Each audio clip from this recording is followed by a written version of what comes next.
1915. An expedition became trapped in the most unforgiving wilderness on Earth. Their ship destroyed. They were stranded for nearly 2 years.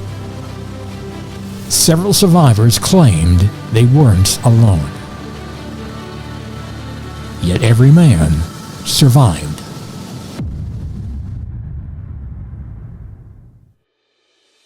"28 men are stranded in Antarctica. Their ship is destroyed by the ice. No rescue in sight, yet every man survives, and several crew members describe a mysterious, unseen companion guiding them through the impossible. This is one of the greatest survival stories ever told." For Legends of Faith, I'm Rob Cutter. 1914. Much of the world had been explored, but Antarctica remained unconquered. Ernest Shackleton believed he could do what no one else had: cross the entire continent. His ship carried a fitting name: Endurance. Its motto: "By endurance, we conquer." And with the crew came 69 powerful sled dogs, loyal companions, chosen to help conquer the ice.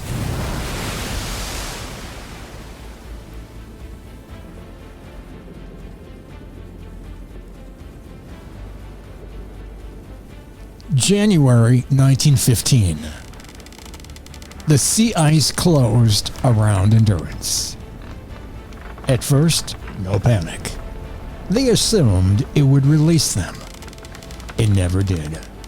Day after day, week after week, the pressure built.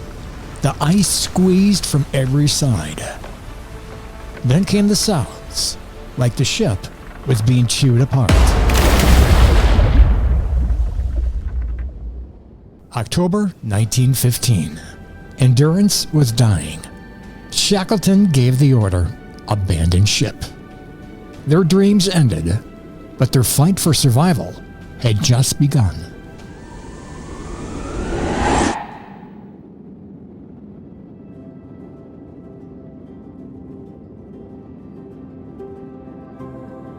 The men drifted on a floating sheet of ice for months. Food became scarce. Temperatures plummeted. Death seemed inevitable. Yet through it all, the 69 sled dogs were more than working animals. They were loyal friends and tireless partners. They hauled heavy sleds, loaded with boats and supplies, their powerful bodies breaking trail through the endless white. In the freezing camps, they provided warmth in the tents, wagged tails during rare moments of play, and lifted spirits with their boundless energy. The crew even built them Dogtown, little shelters where the dogs rested after long days of labor. But as seal hunts failed and rations dwindled to nothing, a terrible choice had to be made.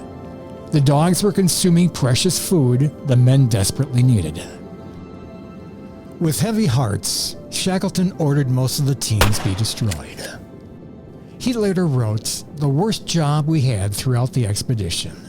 30 magnificent dogs, loyal to the end, were killed so the men could live." Yet Shackleton focused on one mission: keep hope alive. After months on the ice, the crew launched their 3 lifeboats and reached desolate Elephant Island. Safety was still far away. Shackleton made a daring decision. He and 5 chosen men would sail the 22-foot James Caird over 800 miles of the stormiest ocean on Earth to reach a whaling station on South Georgia Island and organize a rescue. The remaining 22 men would stay behind on Elephant Island, waiting under the command of Frank Wild. It was a split born of necessity. One small crew risking everything to save the rest.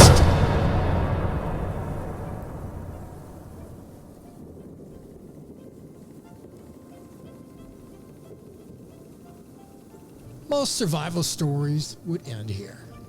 But what happened next turned Shackleton's expedition into something far more mysterious. After the lifeboats reached South Georgia, 3 men set out on one final desperate trek and became convinced someone else was walking beside them.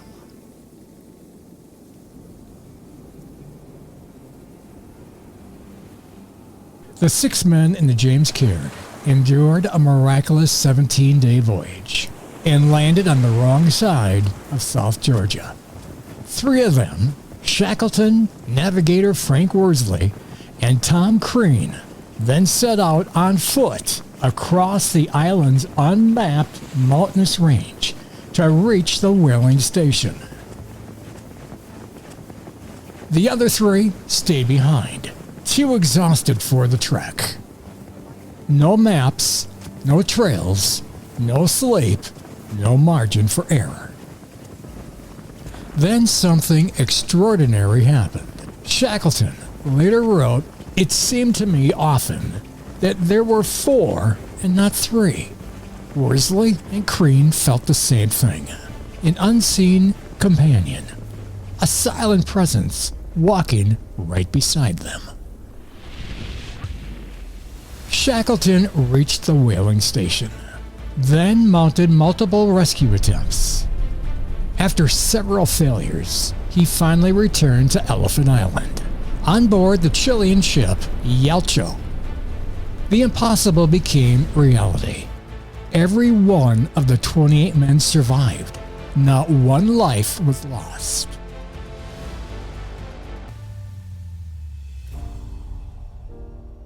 Shackleton never crossed Antarctica, yet he achieved something greater, bringing every man home alive. Shackleton wrote later about his journey when looking back at those days. "I have no doubts that Providence guided us, and we have seen God in his splendors." Nearly a century later, the mystery still endures. 28 men entered the frozen hearts of Antarctica. 28 men came home. And somewhere between disaster and deliverance, between despair and survival, their faith endured, and the hand of God was right there with them. What do you think? Share your thoughts below and hit the like and subscribe button. Thanks for watching. Until next time.